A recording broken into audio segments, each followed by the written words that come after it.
Welcome everybody. Welcome to the Global Encounters and First Nations Peoples monthly seminar series, or webinar as we're calling them. I'm Lynette Russell. I'm the Director of the Global Encounters and First Nation Peoples project, and it's my absolute pleasure tonight to be welcoming Professor Alison Bashford from the University of New South Wales, and she's going to be speaking for about 30 minutes or so, and then we're going to have Sandra Antonello speaking about, I'm just going to change it, World History and the Tasman Sea. So tonight's meeting, just before we get going, is on, well, we are meeting on the unceded lands of Naarm, or Melbourne. I'm sure other people are at other lands, but all of us together give a collective acknowledgement to elders past and present, and acknowledge their ongoing commitment to the land on which we all work and live and write. So I'm going to hand over to Alison, and look forward to this very much, Alison. I've been excited all day waiting to hear about in the Tasman Sea. So thank you so much. Thank you, Lynette, and thanks for that collective acknowledgement. A pleasure to speak to you all today. I'm a little film noir, I see tonight, with a few shadows, but I'm sure you can all cope. So this paper is really a historiographical paper that emerged, that's been sitting in my head for quite a long time, and I think its origins really were a really exciting and busy year when I happened to be editing both the Pacific Histories book with David Armitage and the Cambridge History of Australia with Stuart McIntyre in the same year at the same time. And it really made me think harder than I had ever before about how Australian national history and Pacific history broadly had obviously been brought together in some ways, but still how hard it was, especially to put the two Indigenous histories together, Polynesian history and Australian Aboriginal history, and the kind of disinclination on the part of many of our contributors to that volume to do so. And then the ideas for this paper were developed rather more in 2016 when Anne McGrath organised a really fantastic deep history event in Harvard, and Lynette, you were there, and some others might have been there as well. And then on top of all of that, it's informed by my ongoing series editing of the Cambridge Oceanic Histories series, which of course puts a lot of manuscripts across my desk where I have to adjudicate and sense the trends of what's happening in the field of oceanic history. So between all of those, that kind of slowly accumulating sets of thoughts, the Tasman Sea for me has emerged over and over again. And the final context here of my thoughts on the Tasman Sea came in the years that I was in Cambridge, and I was working at the Maritime Museum in Greenwich. And that happened to be over the years of the Cook anniversary, which in England started in 2018. And so the Maritime Museum at that point was putting up its own Pacific gallery, which is now a permanent gallery. And that also made me think about the Tasman. So as this audience knows, of all the world historical exchanges that took place on James Cook's first voyage across the South Sea, perhaps the most profound, I think, was that moment of utter incomprehension. When he came ashore on the east coast of New Holland, with him we know was Banks and Daniel Solander and Tupaia. And each of them was seeking communication with Aboriginal people from Dharawal country. Cook was emphatic. Neither us nor Tupaia could understand one word they said. And as we know, this came as a surprise and a disappointment, since just weeks before, on the other side of the Tasman Sea, Tupaia had been conversing and engaging really extensively with Maori in Aotearoa, New Zealand. So this global encounter is something that most Australian historians know, and certainly this audience does. But I think it's a moment and a place of incomprehension that's really significant for world historiography, the encounter raising quite challenging questions for a generation of historians who see oceans and who seek oceans that connect, not separate, that are inclined towards histories of convergence, not isolation. I think the Tasman Sea is a really stark counter instance. Considering the sea's history before this 1770 crossing, as well as in the light of it, I think offers quite a rich opportunity to extend analysis of world history periodization that's been so productively troubled by such fascinating recent scholarship on deep and shallow pasts of humankind. Well, connected and integrated human histories transcending geographical distances and disruptions have become both familiar and, I would say, favoured historiographically in recent times. Oceans Connect, we know, is more than a field of inquiry. It's become almost a methodology. And at the very least, it's a recognisable and often very useful conceptual framing. There are two versions, I think, of just how and what oceans connect in world history. The first, the most favoured, is a model of constantly busy, always traversed geographies of movement and trade. Oceans are no longer empty. This is a now standard interpretation, and following from it, coastal regions that might be geopolitically distinct are more typically comprehended as linked to than separated from each other. A second and quite different kind of oceanic connection lies in the history of first crossings, first landfalls.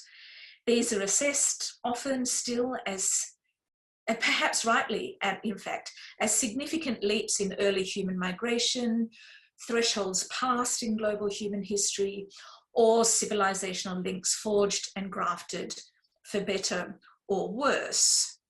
And of course, this is classically visible in Atlantic history when Columbus's landfall is presented as an enduring turning point.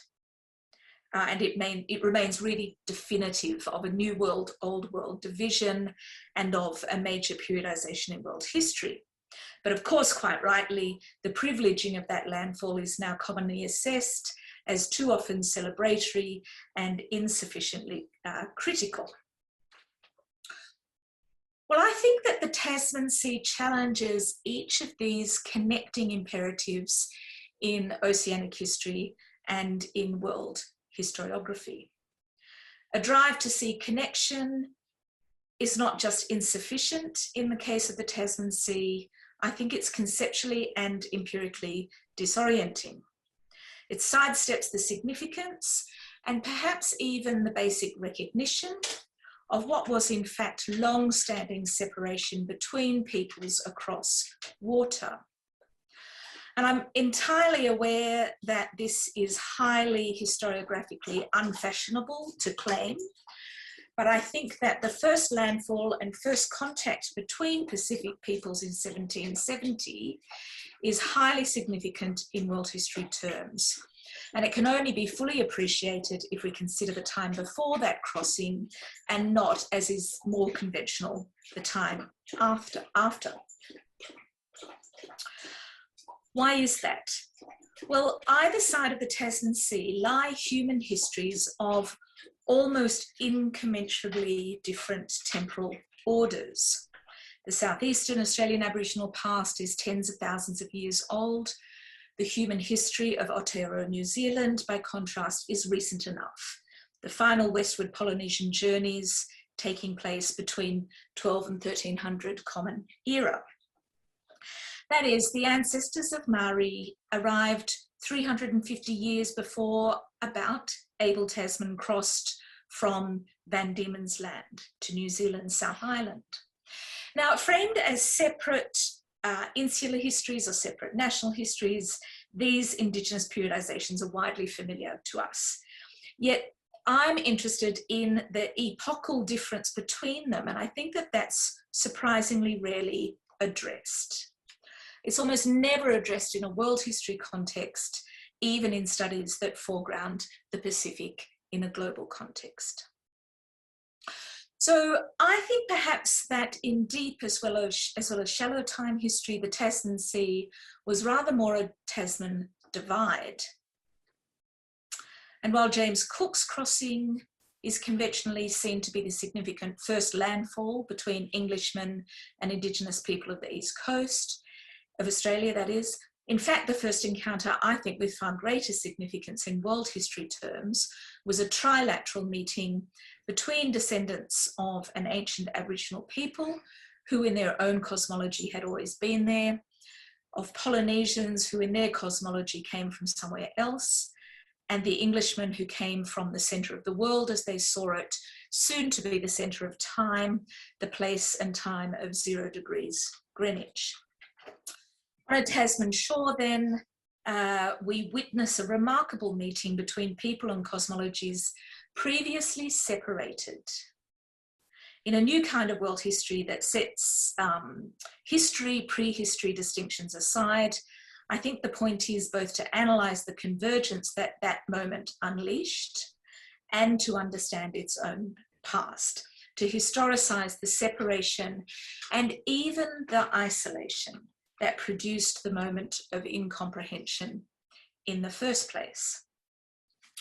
Well, let me begin just quickly and briefly on the eastern shore of the Tasman Sea, the outer edge of the Great Polynesian Diaspora.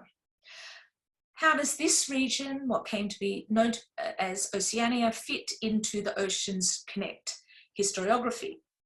On one measure, I think iconographically, Polynesian journeying, as we know, across the Pacific in many ways stands as something of an original model for thinking about oceanic voyages. We know the vast journeys in double-hulled canoes that eventually formed the Great Polynesian Triangle. Whence, and especially when, endure as major lines of inquiry in the archaeology, anthropology, and history of Oceania, not least the work of Peter Buck, Te Rangiharoa, whose image you see here. The settlement of Aotearoa, New Zealand, is commonly understood to be the last of the Polynesian migrations, but there's also considerable archaeological interest in exploration outwards from New Zealand. What is not disputed in Polynesian history as a whole is that long-distance Pacific Ocean crossings diminished around 1300 Common Era and even ceased, although maritime worlds shrinking to smaller, if constantly traversed, geographical circles continued.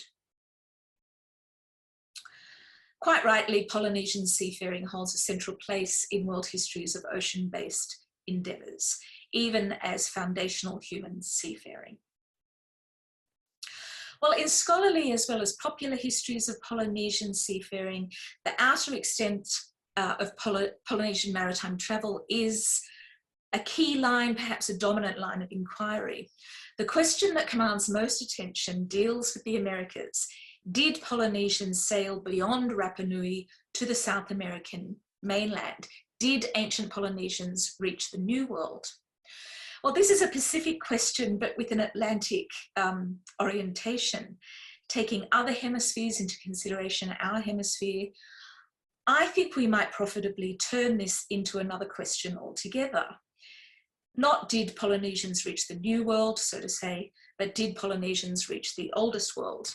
That is to say, was there contact between the Polynesians in Aotearoa, New Zealand, and the Aboriginal people on the east coast of Australia? Did Polynesians navigate across the Tasman Sea before Tasman or before Cook? Well, in this photograph from Honolulu's Bishop Museum, the director of the museum, Te Rangiharoa, stares across the Tasman Sea. I love this photograph in this oversized chart. He had himself travelled to Australia in the early 20th century. He lectured in the 1920s on the coming of the Maori. But it seems that his forebears in the so-called pre-colonial era had not. Neither in his time nor since has archaeological, text-based, DNA, oral history evidence been forthcoming to substantiate Polynesian or East Coast Aboriginal, for that matter, crossing of the Tasman Sea? There's evidence of late and short-lived Polynesian journeys from New Zealand to Norfolk Island, and just possibly from Norfolk Island to coastal New South Wales, although archaeologists analysing this evidence consider it inconclusive, ambiguous, and unexplained. There's no evidence to date that the ancestors of Maori or other Polynesians held prior knowledge of the Australian continent and its peoples, although we know that speculations crept into the European record, written record for a short time, the reference to Ulimaroa that many of you will be familiar with, but has been discounted as reference to Australia. The very idea of Polynesian journeying, and this is what I'm really interested in, the very idea of Polynesian journeying across the Tasman Sea in this early period is surprisingly rarely raised.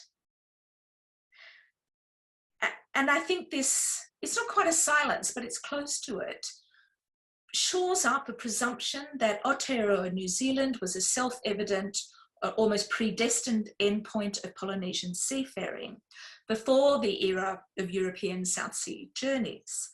At one level, prevailing winds and currents across the Tasman suggest that it may indeed be a natural endpoint, if I can put it that way. There is a marine and a meteorological environment to take account of here. Between winds, currents, and technology, there may be all kinds of reasons for Aotearoa being the limit of Polynesian wayfinding around 1300.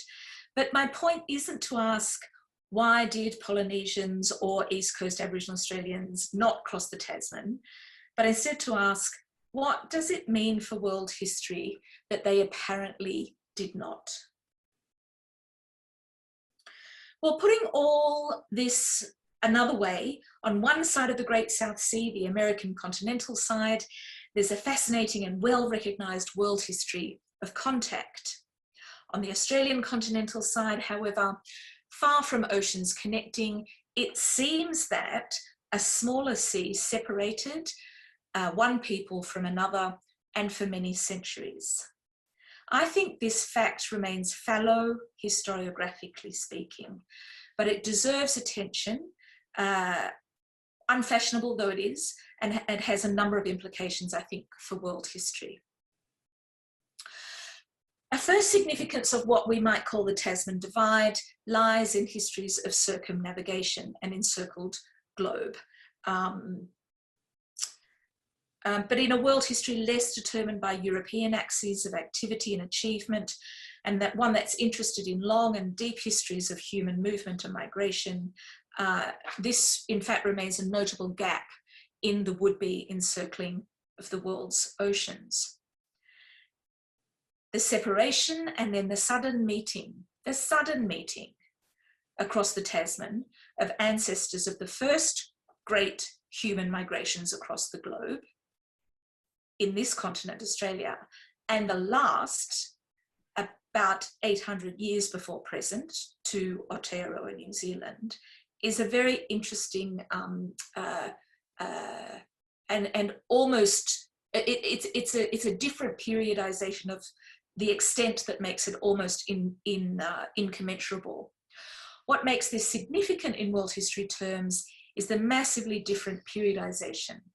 The recent migration of Polynesians to New Zealand, very much inside historical time, if I can put it that way, meant that they were globally adjacent to, but for about 5 centuries, separate from, societies with an almost incommensurably different temporality, a history on another scale altogether, not hundreds of years of occupation in those places, but tens of thousands of years. In other words, these societies were so close geographically, so far temporally. This, I want to suggest, is the Tasman Divide, not just spatial, but epochal. A second significance of recognising this divide is suggested by a further question. Is there another global region in which humans with almost incommensurably different histories are adjacent geographically. I've had long conversations with various archaeologists about this, and the only other comparable site that emerges is possibly Madagascar, settled 1500 years before present, adjacent to an African human population around 100,000 years old, but not necessarily one that existed on that coast. So surely then this Tasman Divide is one of the more extraordinary fault lines of world history, in which entirely different human chronologies almost met geographically, but for a few centuries did not quite. Far from oceans connecting in this instance, oceanic separation and even isolation is possibly the more accurate paradigm. So once the Tasman Divide is recognised, the need then, I think, to reassess the significance of Cook's cross-Tasman journey also becomes apparent. And I think this is a third significance for world histories of migration and of ocean voyaging. Two orders of contact unfold. The first between Polynesians who had been separated, and this has received a good deal of historical attention, of course. The second between Polynesians and Australian Aboriginal people, which has received less, although we all know that Tupaia was on that vessel. The first of these was hundreds of years in the making, the second tens of thousands of years. Both were major world history turning points, shaped by a sea that initially divided and only then connected. And the most important historical actor, of course, was a particular Polynesian, Tupaia. It was astonishing and profound when in 1769 Tupaia stepped off the Endeavour's pinnace and greeted a group of about 50 Maori in a language they understood. The journey around the New Zealand islands was an extended modern reconnection of fairly recently disconnected Polynesian worlds, as Anne Salmond and many other historians have told us. Perhaps more extraordinary, though, was the new and sustained contact between Polynesia and Indigenous Australia after Cook sailed his ship across the Tasman Sea. Just to reiterate, and this time in the words of Banks, he witnessed the moment when the Aboriginal men, he said, called to us very loud in a harsh sounding language of which neither us nor Tupaia understood a word. But we imagine that Tupaia, like the English, was trying to understand. The mariner was, of course, observing another coastal and maritime culture. The passage of Tupaia and Tayato, actually, out of their own ocean world across the Tasman Sea is, so far as I can research, the first conclusive contact between Polynesia and Indigenous Australia. And yet conventionally it's Cook's landfall and his later claiming and naming of the Pacific coast of New Holland as New South Wales that's noted as legally and historically significant for obvious reasons, both in old versions of Cook's voyages that implicitly valorize and in new versions that critique. But what if we think in world historical terms that crossing the Tasman Divide in 1770 meant the actual as well as symbolic meeting of three peoples, three worlds, Aboriginal, Polynesian, English. Rethinking this contact across the Tasman in this way raises two further historiographical challenges and opportunities. The first is an unfashionable, but I've written here hopefully knowing, but it is knowing. I've researched in this area for a long time. Restoration of isolation, or at least separation, into Australian national historiography. And of course, I'm aware of the significance of claiming that to this particular audience. And the second, and I'll spend less time on this, is a substantive contribution to current debate on how we might rethink prehistory history distinctions. Well, what is at stake in suggesting the prevailing historiographical trend towards connections, flows and convergences is ill-placed in this context? We know that biogeographers of the natural world appreciate isolation. They love isolation. We know equally how difficult and contested it is as an interpretive framework in Australian Indigenous and national historiography. I don't need to reiterate why to this audience.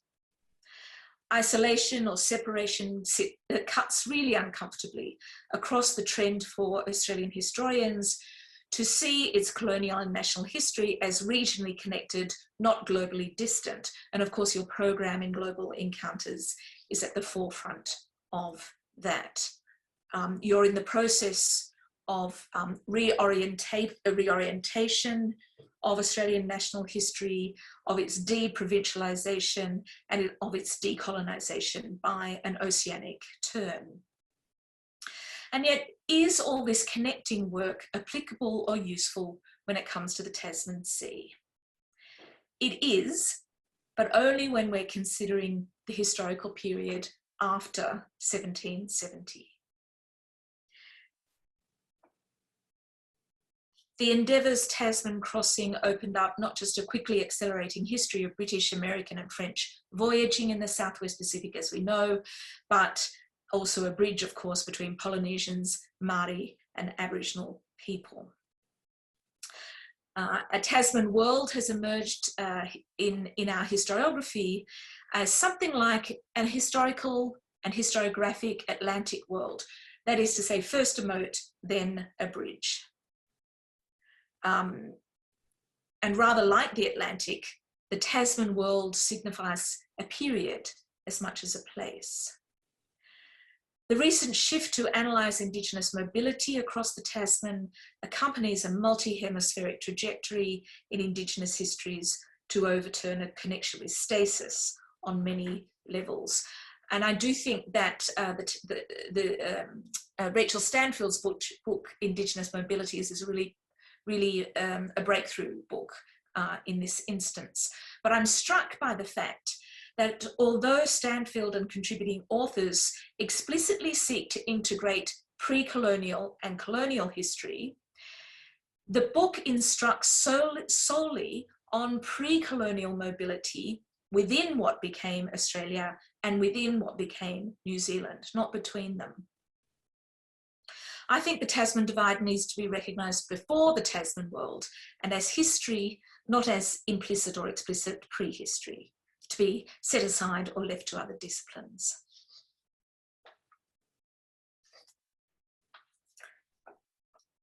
So what then is the place of the Tasman Sea in world history?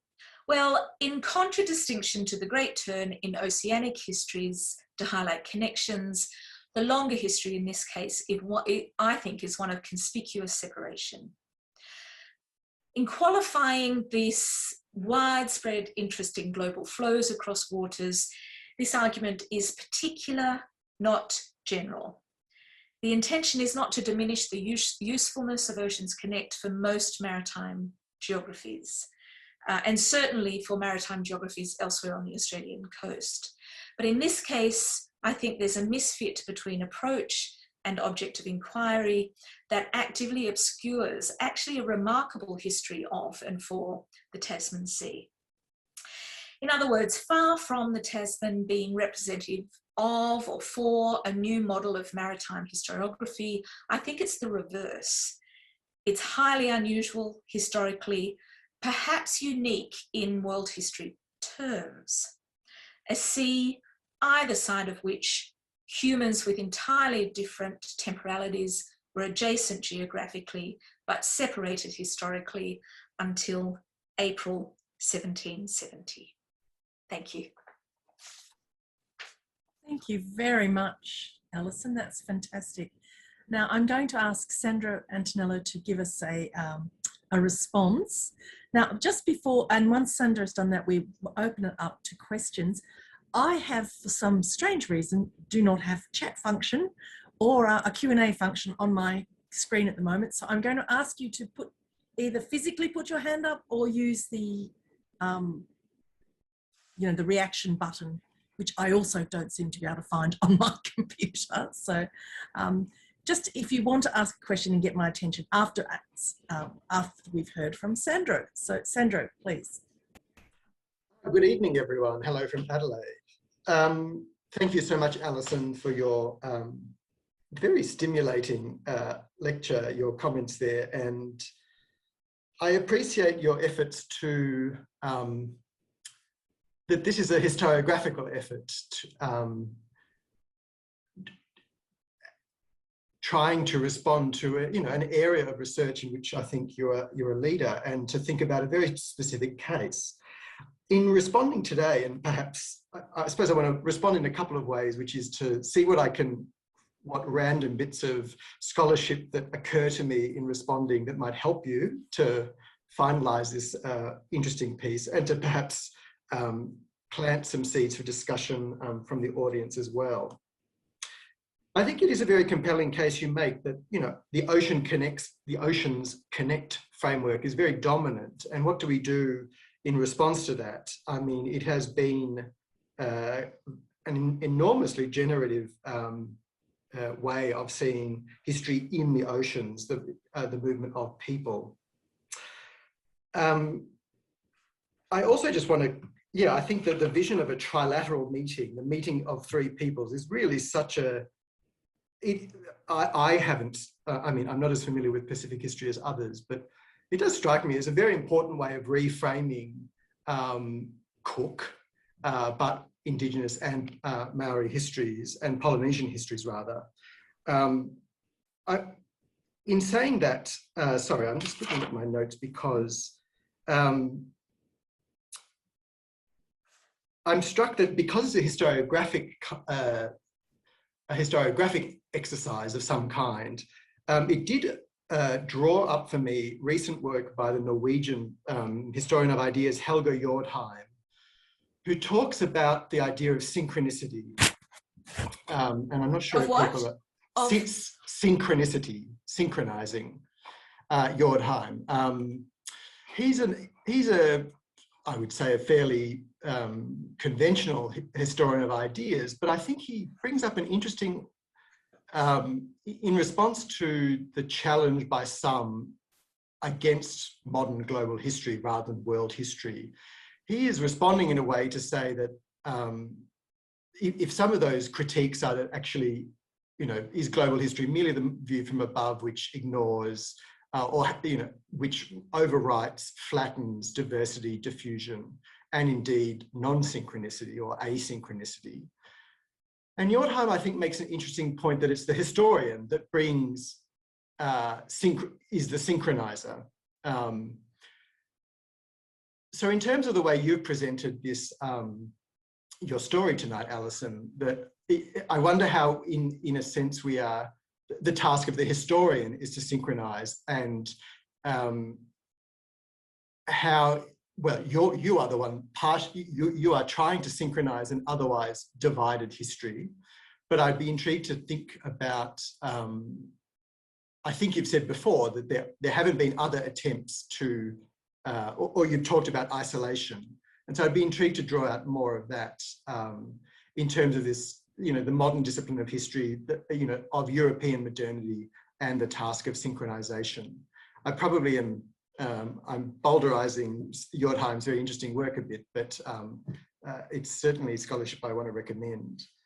I just want to bring up two other historians and their work that occurred to me in the way you were speaking, Alison. That one is a different and highly connected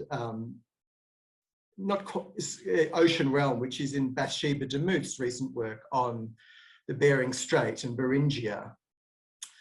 And I bring this up in terms of the connect question. So the Oceans Connect framework that you put out, and I think at least the way you presented it tonight, and the way I think a lot of work is written, is that it's really about the connection of peoples. Whereas I think Demuth's work as an environmental historian is to say that the connection is also with the environment and the more than human world. And in her context, it's about how do humans, so native peoples, Inuit in the Bering Strait, as well as Imperial and then communist Russia and the United States, how do they intervene into ecologies to exploit energy flows? So how do humans connect themselves with energy flows?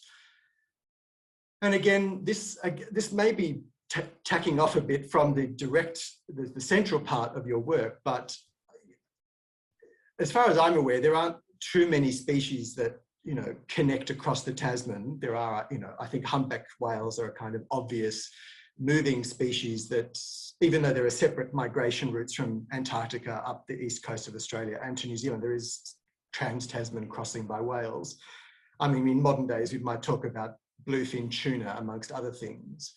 But I wonder if, in thinking about this connection of peoples, how you might make it more than human, or environmental, which I think you've strongly put in other contexts, have argued that I think environment is absolutely central to the oceanic histories that you and David and Sujit imagine for the Cambridge University Press series.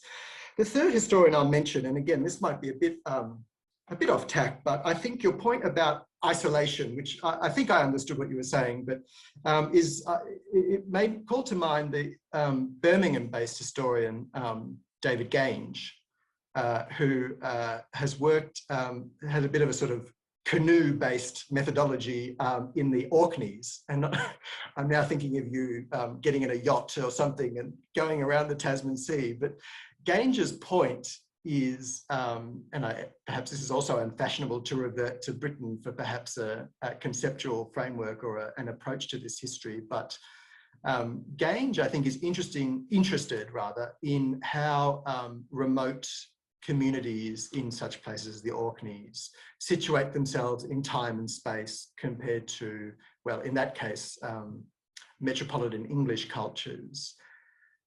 And for him, I think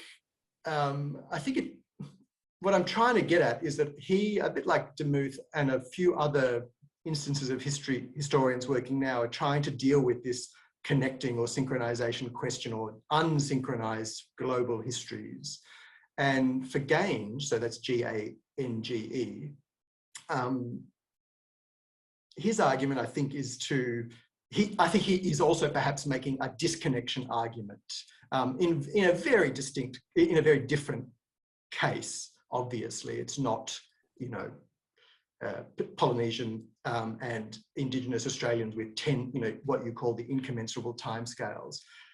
But I think I think there are other people working to question these connection versus disconnected stories. So I thought it would be helpful to collect those three historians that I've been, you know, read in the last year or two, and how they sort of gelled with what you were trying to say. And hopefully I have been helpful. But I'll hand over to Lynette and the audience for other questions. Thank you so much, Sandra. That was fantastic. As I said, I'm having difficulty seeing everybody. So this is a little bit tricky for me. So if people could let me know what they can see. If they can wish to ask a question, put their hand up, and I've got one there. I can see Emma Cavall. But just prior to switching over, and I can see Campbell. So we've got two to go with. So that's up to my colleagues to unmute you. Just let me, just picking up on a couple of really quick things, if I may have that prerogative. Seals, Sandro, seals are important. Not least of which because, of course, after most of the seals get wiped out, the New Zealand seals, in fact, colonise Australia. So we need to remember that. And Alison, something for us, maybe further down the track, a conversation or even indeed a collaboration. We actually have a researcher working on basically going through all the museum collections of Polynesian materials found in Australia, and we're going to create a database of that, so that rather than just the, you know, we know something's happening in Norfolk Island, we know something's happening in northern New South Wales, but who knows, there might be things happening elsewhere. We're going to actually finally pull it all together using the archive in that way. So I'm going to hand over to Emma Cavall. So, and Alison, that's obviously one for you and I to follow up later. Hi, Alison. Thanks so much for that wonderful, wonderful talk. I just suppose I had a observation and then a complication of the observation. So the idea that we have this meeting of the oldest people, the oldest continuing culture, and the newest. I mean, it's wonderful, and it's it's a very evocative. But I suppose I was thinking, I mean, at the time, of course, there was no understanding of the time depth of Aboriginal occupation of Australia. So and this is really a question, how old people did the British think that Aboriginal people had been here? I mean, I know from my colleague Billy Griffith's work that, it wasn't, I don't think there was any time depth there, but I'm not sure what the theories were, of course. But we have racial theories and cultural evolutionary hierarchies because Aboriginal people, if there was no knowledge of time depth, there was a sense of cultural primitiveness. And of course, the outcome for sovereignty for Aboriginal Australians was so different to Maori and to Indigenous people in Australia and in Canada because of this sense of, kind of a temporal distancing in a different sense, not in terms of chronological time, but in terms of, evolutionary time, that they were stuck. So I suppose that, and now, of course, we have the knowledge of the incredible time depth of Aboriginal occupation of the continent, as opposed to much shorter time depth for the Americas and even shorter for Aotearoa New Zealand. So it's just the irony that very long time depth now is, if you want to look at things temporally, is such a strong argument for greater sovereignty, if we're looking at things that way. But so there's an irony there, but there's also I don't know, like a potential, echo that troubles me. I don't know what to do with it. That we're also seeing Aboriginal people as time depth, oldness, a time depth, ancientness. I just wonder about the echoes of seeing them as old in an evolutionary sense, as in an earlier stage. And I say that because I do think that we, from my kind of role as an observer of the ancient DNA research, I do think that there is a kind of a narrative pressure to maybe underscore the incredible, how complex movement across the continent was. And, Lynette's work and Carver's work is, I think, really going to help to unpick that. But the idea of kind of, because people have been on the continent for tens of thousands of years, the idea of them kind of being unchanging and stayed in the same place, and then just qualitatively different from people who are, moving across an ocean, people who are also moving across the continent. So anyway, I've said more than enough, but I just wanted to raise those points. Alison? Thanks, Emma. Can I respond a bit, Lynette? Yes, of course. Yeah, thank you. No, and in a way, just to pull a few things from Emma and the time and place comment from Sandro. I mean, clearly the one of the things I'm really interested in thinking of April 1770 as a kind of a three-way moment is because we have three different temporalities meeting here with these three groups. And one of the things that so Aboriginal temporality and Polynesian temporality is possibly more like English temporality because it's generational and rather than kind of folding in circles. And the reason I say that is that if we think about this extraordinary world historical moment as not just,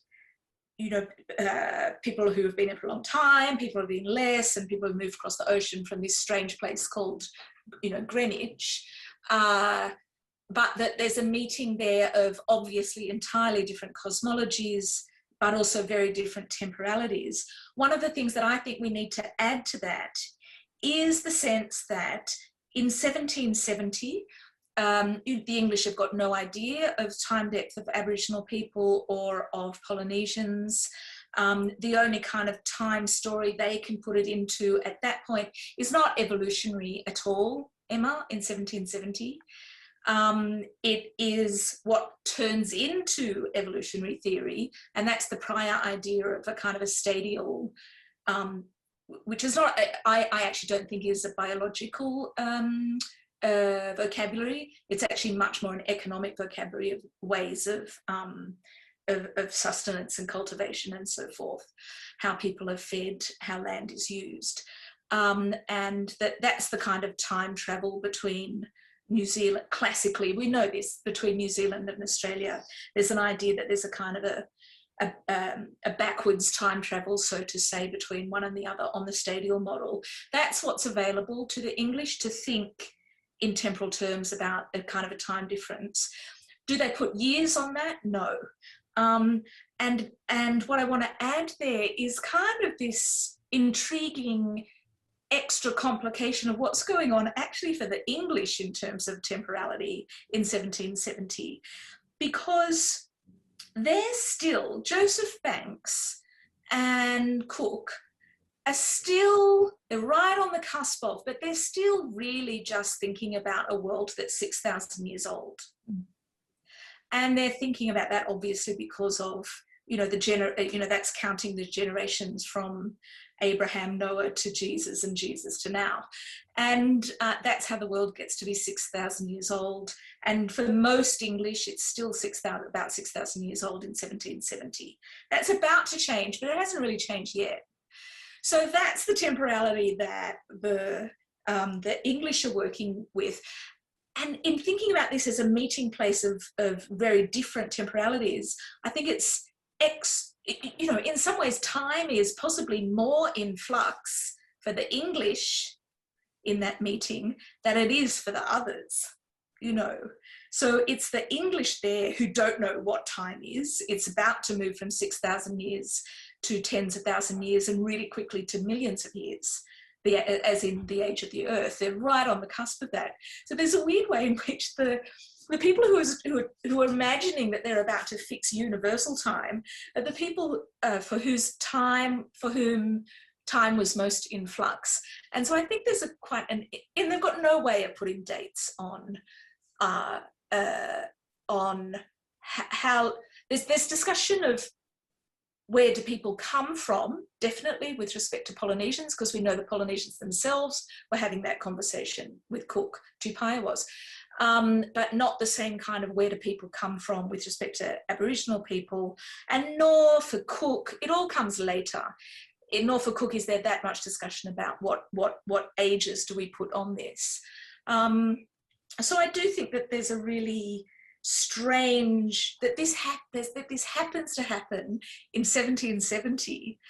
For the English puts them right in this moment when time itself is about to be revolutionized. So as Martin Rudwick put it, this is the moment when the limits of time are being burst. And that is coincidental, actually, that that happens to be in 1770. But I think there's meat there for us to work with as historians, actually, Sandro, about an unsynchronized or a disconnected world, not a history of neat convergence. I mean, it's a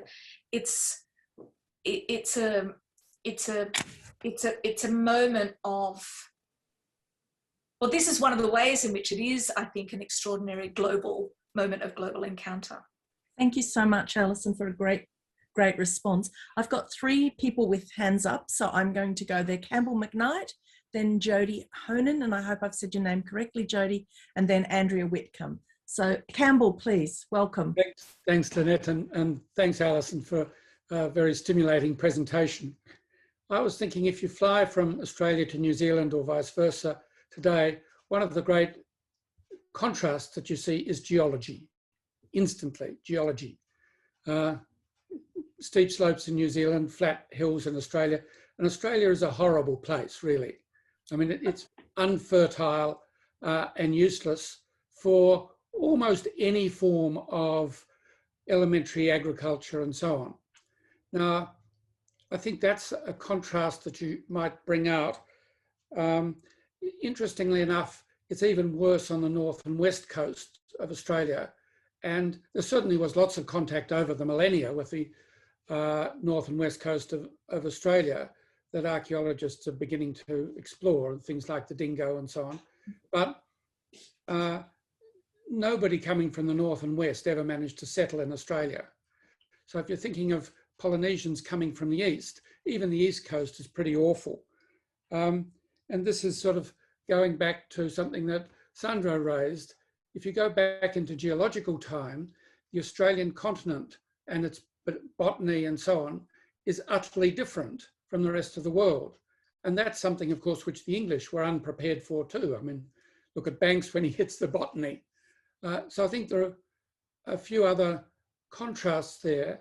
The other thing, just to mention very briefly, of course, is once a contact is established across the Tasman by the English, lots of Maori come into early Australia.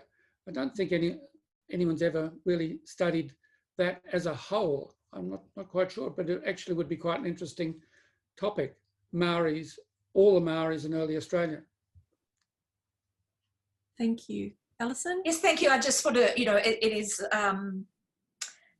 not least that Lynette Russell has taught us a great deal about the connections across the Bass Strait and connections across the Tasman, not least with respect to sealing and those roving mariners. And so in a way, it's precise because historians in the light and around Lynette's work and others have created so much more knowledge about a Tasman world of crossing and recrossing and moving and employment and sealing and, that whole world has been built up so well and so carefully. It's precisely because of that I'm struck even more by what I think is the suddenness of it in the late 18th century, that this really is a sudden change from separation to pretty substantial connection. And I do take geological points. Sandro and I are involved in another project called the Gondwana Land Project. And it is really interesting to be involved in a project about New Zealand and Australia and Antarctica being connected and breaking up about 180 million years ago in a deeply non-peopled Earth. But in a way, I've been thinking so much about Gondwana land lately that I think of Australia and New Zealand connected. But of course, in the subsequent many millions of years, their biogeography certainly became very different. Okay, Jody. No, we need to unmute you. Can somebody unmute Jody, please? I think I'm right now. Right, thank you. Hi. So the things that I think of when you're speaking, Alison, are going to New Zealand as my first overseas trip in an effort to see a bicultural society and get a feel for that, and then going down the beach and seeing the snails and limpets and things on the rocks and just how similar they are to the Australian ones. And for people who would be harvesting those things, how similar those practices would be. And that then took me to the step of the relationship between the Indigenous peoples of each place and the place. And then that took me to, like your primary thing is around meetings and connections, and thinking about not just the temporal differences, but the relational differences.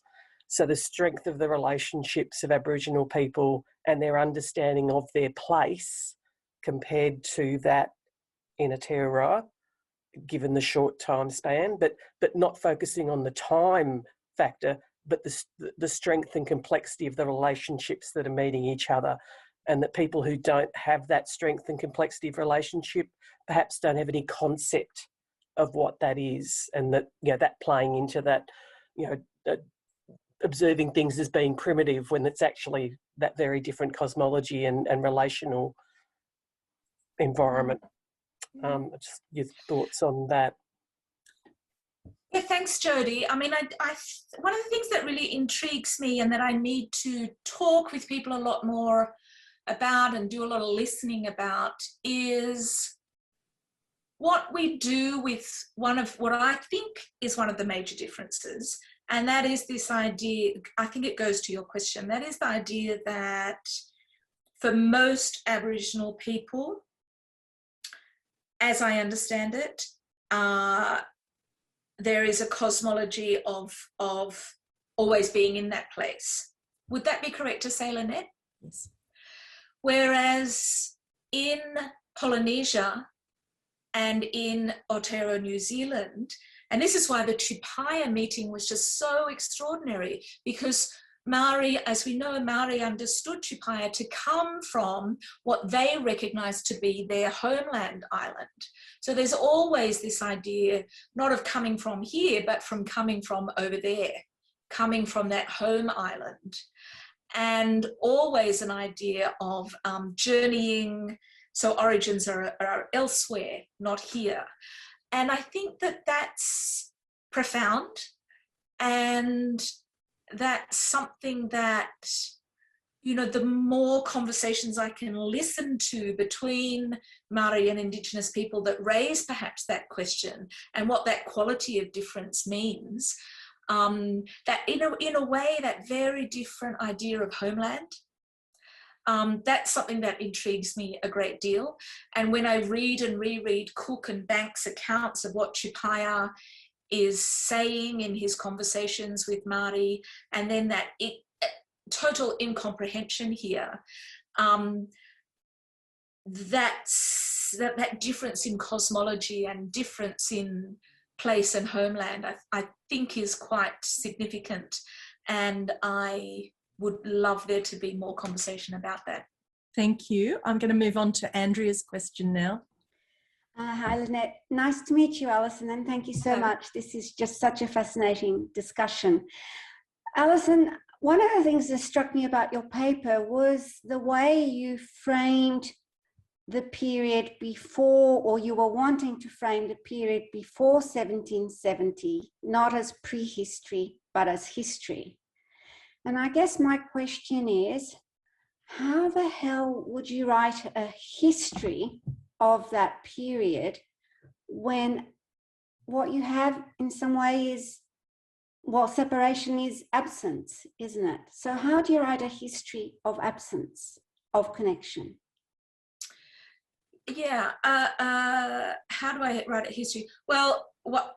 or would you even be interested in trying? I guess you well, you know, I am really interested in trying, and I think that it's another world of discussion about, you know, the kind of complication of history, prehistory distinction that's going on at the moment. And again, you know, the Global Encounters group, it seems to me, is deep inside that. And it's a really interesting Australian discussion, actually, that not a lot of our colleagues elsewhere are necessarily having. Or for them, what is prehistory is quite a different thing. But how do you, one way in which you write that history is to think carefully through that pose the question of disconnection, work through the evidence of that, and that evidence must come from many sources, that it needs to be archaeological, that they are the experts. It needs to be about oral histories and understandings of people on both sides of the Tasman Sea. They are also the experts. And so there's ways of writing precisely the history of that disconnection, actually. I absolutely take Sandro's point about thinking about just because there's not human connection doesn't mean there's not other kinds of connections. Seals a fascinating and really important thing to kind of put into this I mean, oceanic historians kind of jump to whales typically, but I think perhaps seals are more interesting and more important for this part of the world, at least. I think that in a way, when I started talking, I said this was a historiographical paper, and the historiography is the point here. So what questions are raised? What presumptions are made? Why do we always talk so often about Polynesians reaching or not reaching South America? And why isn't the other side of the ocean? Why is that question so rarely posed? That itself is part of the history, I think. What a wonderful, what a great place to end. I'm just going to say thank you so much, Alison. I think we have so much to do and so much to talk about, and particularly our interest is very much in evidence for Pacific Islanders travelling to Australia, be they from Aotearoa or from elsewhere. So wonderful conversation, and no doubt over the next few years we will continue it. Just finally for me to say thank you very much, and put up the slide for our next set of encounters conversations. And next month, Professor Soom Broomhall from ACU will be talking to us about gender and the Dutch East India Company, which I'm really looking forward to. And then the following month in July, Al Patterson from UWA will be talking about his recent fieldwork working on Macassan sites in Napier Broome Bay in Western Australia. And that's going to be some very interesting, brand new, exciting field work. He's just come back from the field, so I'm rather excited about that. We're going to be one of the first tasters for his new results. So thank you, everybody. I hope you've enjoyed this. I find these are really stimulating webinars. I really enjoy them very much. And I can see we have friends and colleagues from all over the world joining us. So hello from Germany. Thank you, Hara. And good evening, and I hope everybody has enjoyed it. Good night.